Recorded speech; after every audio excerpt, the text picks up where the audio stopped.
Buset dah, karantina malah makin jerawatan cuy. Pakai obat apa lagi ya?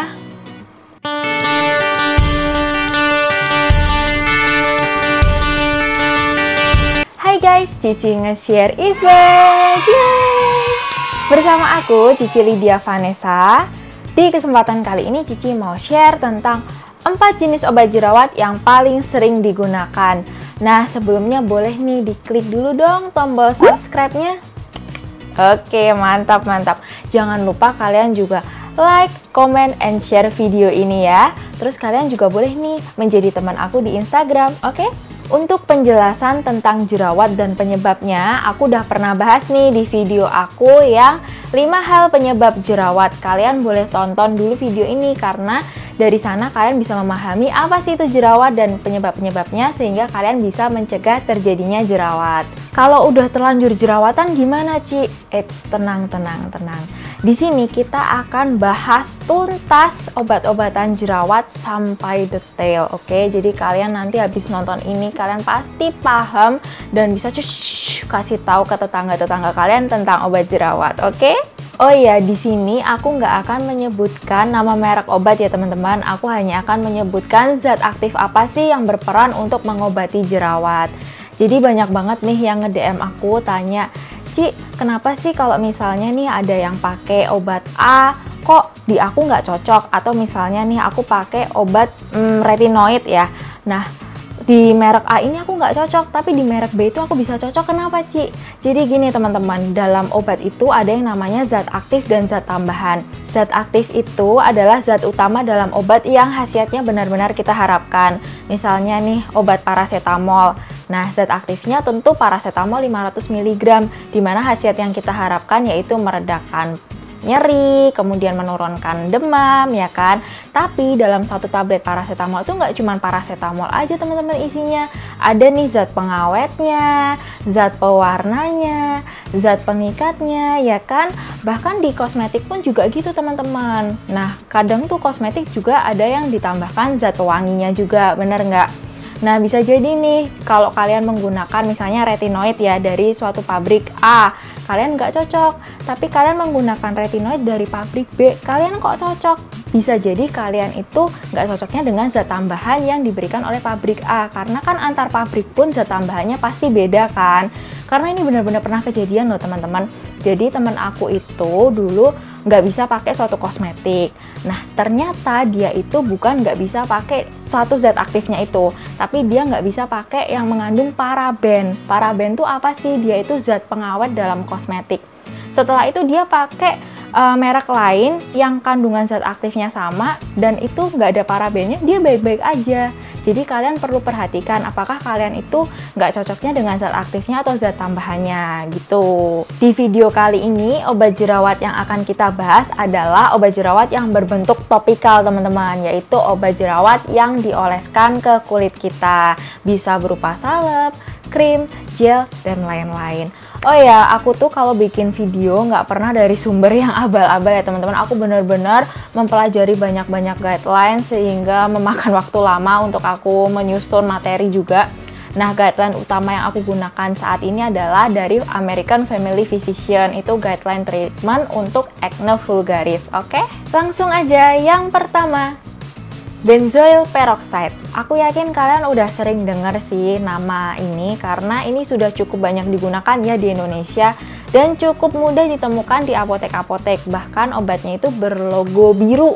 Jadi tergolong obat bebas terbatas yang bisa kalian dapatkan tanpa resep dokter. Bahkan hampir semua guideline itu menyebutkan kalau benzoyl peroxide itu sebagai first line treatment atau terapi lini pertama untuk jerawat, terutama untuk jerawat yang levelnya itu ringan sampai sedang. Terus cara kerja benzoyl peroxide gimana, Ci? Jadi teman-teman, sebetulnya cara kerja obat-obat jerawat itu sangat-sangat kompleks. Jen angel banget marahin das mumet. Tadi aja aku sampai mikir, masa iya aku harus jelasin, oh ini ada reaksi oksidasi pelepasan elektron. Nggak mungkin. Jadi aku udah berusaha untuk merangkum poin-poin pentingnya aja. Pokoknya jadi gawe mumet yo guys. Kalian pahami poin-poin pentingnya aja, oke? Cara kerja benzoyl peroxide adalah, jadi nanti dia itu akan menghasilkan oksigen teman-teman. Nah, karena ada oksigen, maka akan terjadi proses kimia, yaitu proses oksidasi yang akan mengganggu bakteri penyebab jerawat atau Propionibacterium acnes. Sehingga nanti jumlah bakterinya itu akan berkurang jauh. Sehingga karena jumlahnya udah berkurang jauh nih, otomatis reaksi inflamasinya akan berkurang dan juga jerawatnya akan mengempes. Nah, kalian pasti udah sering dengar kan itu proses oksidasi. Contohnya aja di buah apel. Kalau misalnya kalian udah mengupas buah apel nih, terus kalian taruh di ruangan terbuka, dia terkena oksigen pun akan mengalami proses oksidasi kan, akan berubah warna. Nah, itulah kalau ada oksigen akan terjadi proses oksidasi. Nah, dalam hal ini yang teroksidasi adalah protein dari bakterinya itu. Selain itu, benzoyl peroxide juga berperan sebagai keratolytic agent. Nah, keratolytic agent itu jadi nanti dia akan melunakkan keratin yang ada di kulit kita dan membantu pengelupasan sel-sel kulit mati, teman-teman. Makanya nanti efek dari benzoyl peroxide adalah kulit kalian itu akan seperti mengelupas dan juga akan terasa kering. Nah, kalian nggak perlu khawatir ya. Tapi kalau kalian udah terlalu terganggu, kalian bisa memberitahukan kepada dokter ataupun apoteker. Dosis benzoyl peroxide yang tersedia ada 2,5%, 5%, dan juga 10%. Kalau kalian sudah berkonsultasi ke dokter dan diberikan resep 5% atau 10%, silahkan tebus sesuai dengan resep dokter ya teman-teman. Tapi kalau kalian yang melakukan swamedikasi atau pengobatan sendiri dan ini baru pertama kali misalnya gitu ya, kalian gunakan yang dosis terendah ya teman-teman, yaitu dosis 2,5%. Jangan langsung pakai dosis yang tertinggi, nanti bahaya kalau misalnya ternyata kalian itu nggak cocok atau mungkin iritasi gitu ya, nanti muka kalian tuh remuk guys. Oke, pokoknya aja neko-neko yo, pakai dosis yang terendah aja kalau kalian melakukan swamedikasi. Yang kedua adalah retinoid. Nah, aku yakin banget nih banyak yang bingung. Sebenarnya retinoid sama retinol itu sama nggak? Beda. Jadi kalau retinoid itu adalah golongan obatnya teman-teman.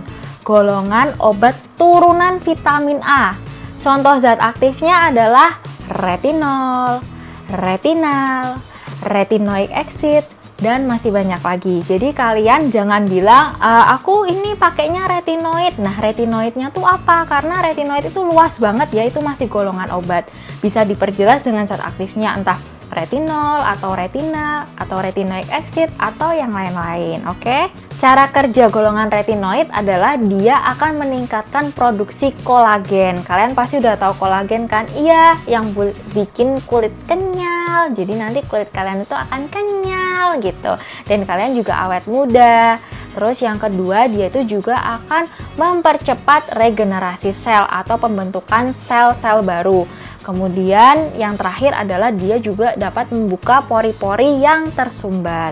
Yang ketiga adalah salicylic acid. Kalian pasti udah sering denger ya, karena ini famous banget di dunia perjerawatan teman-teman.